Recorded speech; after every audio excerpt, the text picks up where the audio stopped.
editor Kate Nagel. We'd like to thank GoLocal columnist Bob Whitcomb for coming in today. Got plenty to talk about. Sure do. Just heard from Spencer Sullivan in D.C. giving his take on things happening inside the Beltway. Interesting to talk about Michael Cohen and the latest that he finds himself in with, you know, some folks say, well, what do you think lawyers do who have influence? No, he's a crook. His long history as a crook and a fixer. Apparently, he's not even a very good lawyer, but he's corrupt. And most of the people around him are corrupt in various ways, including the President of the United States, who in my view is basically a mobster. But, you know, we were just talking, Mr. Sullivan, I think the Republicans could do fine this fall, you know, if the economy is okay. It's all about the economy. Right. People, it's the line from the Clinton campaign, is the economy stupid? Stupid, yep. And, you know, they could even hold on to the House. I rather doubt it. But they're giving Trump credit for the economy. In fact, he has nothing to do with it. There was a story in GoLocal about who's to be praised for Rhode Island's economy, whether Gina Raimondo or Donald Trump. My answer is neither. C. These are broad C, right. It's like an SAT test. There are broad things in the economy which transcend who's ever in office. And I think that governors and presidents get blamed too much and they get praised too much for the general state of the economy. The Federal Reserve Board, of course, is much more important in that. And then there are broad changes in technology, geopolitics, and so on, which affect the general economy much more than individual, you know, macroeconomic decisions by the CEO, whether it's the state or the country. And the case of Rhode Island is particularly preposterous because the place is so tiny, densely populated, very tiny. It's part of a regional, national, international economy. And, you know, I suppose a real lunatic governor could complete these. It's conceivable that he or she could destroy it, could derail everything. But, you know, we're a satellite in many ways of Boston. As pointed out by Len Ladaro and quite right. Today in GoLocal. Len is absolutely correct, as usual, I might add. And so I just think it's kind of ridiculous to blame or to praise the governor for the state of the economy. She certainly, I don't think she's made it worse, and I think she's done some good things that have had a marginal effect, marginally benign effect. I think some of the educational stuff. I remain a skeptic about a lot of the incentive programs to bring big companies here. I thought one of the more entertaining ones are to keep a big company or to make them expand as electric boat. Talking about EB. Yeah, electric boat, okay. Rhode Island and Connecticut, which are the two main places for making these nuclear submarines, are both throwing lots of money in incentives, tax breaks and some other stuff, some infrastructure, you know, paying for some infrastructure stuff, so on. They're spending a lot of money. Connecticut more than Rhode Island, but Connecticut is bigger. But as my friend Chris Pell and other people noted, we're basically paying them to do what they would do anyway. I know, you know, their money comes from the federal government. These are federal contracts, so we're kind of paying twice. So we're paying out twice. Yeah, it's like we're paying through our federal income taxes, and we're also paying through our state taxes. So I kind of wonder about this. Now, you could say, Whitcomb, you don't know what you're talking. We can't take the risk of these people leaving. I don't think with the infrastructure, you know, the fixed cost, fixed cost, that they could go anywhere. That they go anywhere. So it is kind of ridiculous, but it sounds good, in part because the jobs at Electric Boat tend to be more high-paying, much more high paid than some of the service industry, which is the largest part of the economy. But some of them don't pay very well, too. There's been some exaggeration about how much pipe fitters get paid. Well, there was some very much some chatter surrounding incentives for EB. Speaking of incentives, one of the things that GoLocal had reported on this week, Rhode Island spends a small amount, I'd say small, probably about $700,000 for the Volvo Ocean Race. Right. Now, we were down there on the kickoff day on Tuesday. Was it fun? It was fun. I mean, the money that is involved in this race. Yeah, this is, well, it's rich people. You know, the whole Volvo race, it's all about rich people having a good time.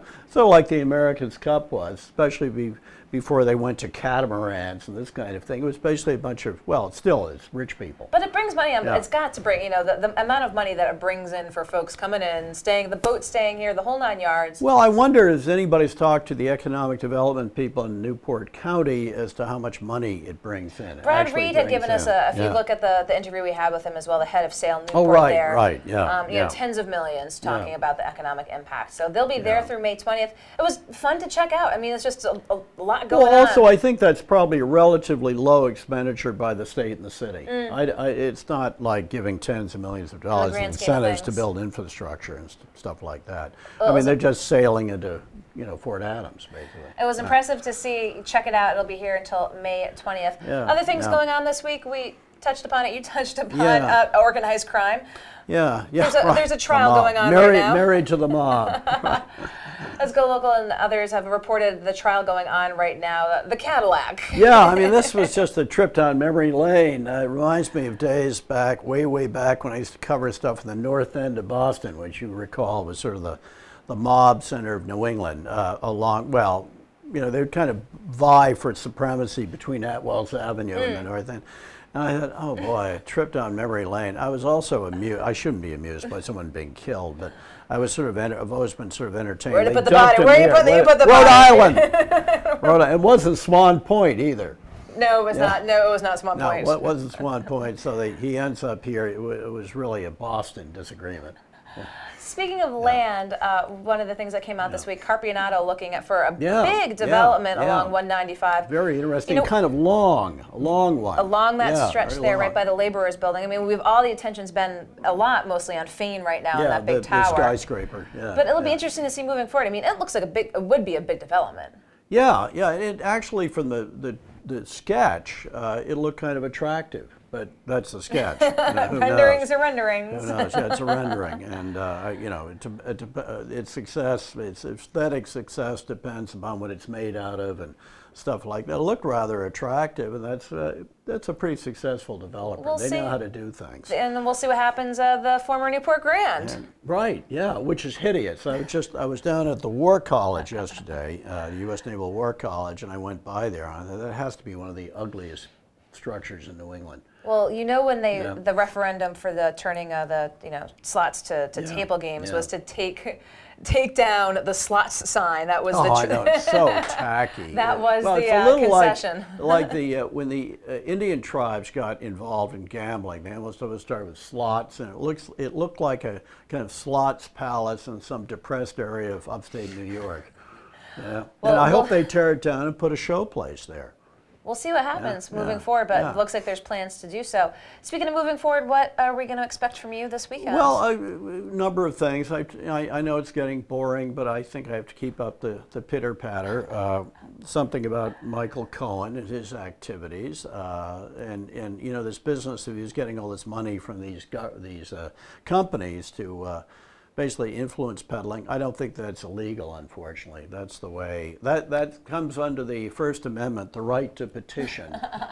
The right to petition. The right to grease palms. And there was as you're certainly aware, Judge Nettie Vogel had put a gag order on the press from asking jurors questions. This was fairly directly unconstitutional, but I'm sympathetic.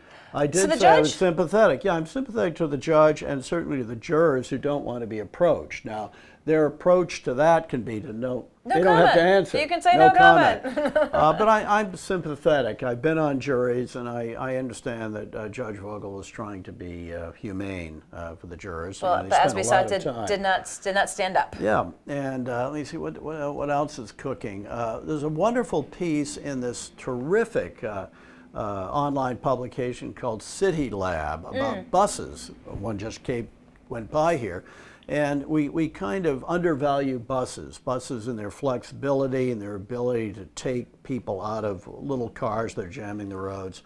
And it's filled with suggestions about technology and new bus routes and that sort of thing, which I think we should be thinking about, especially in places like Providence and Newport, densely populated, where buses could be useful. It's very old-fashioned. It's very it's not, the sort of a class thing about it. I couldn't possibly go on a bus. I'm far too high up in society to do that.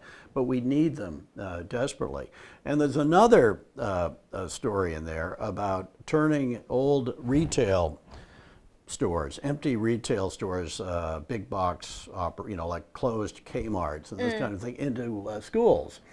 And the reason I thought of that kind of popped up at me is that the governor has a kind of $1 billion plan to fix all the schools.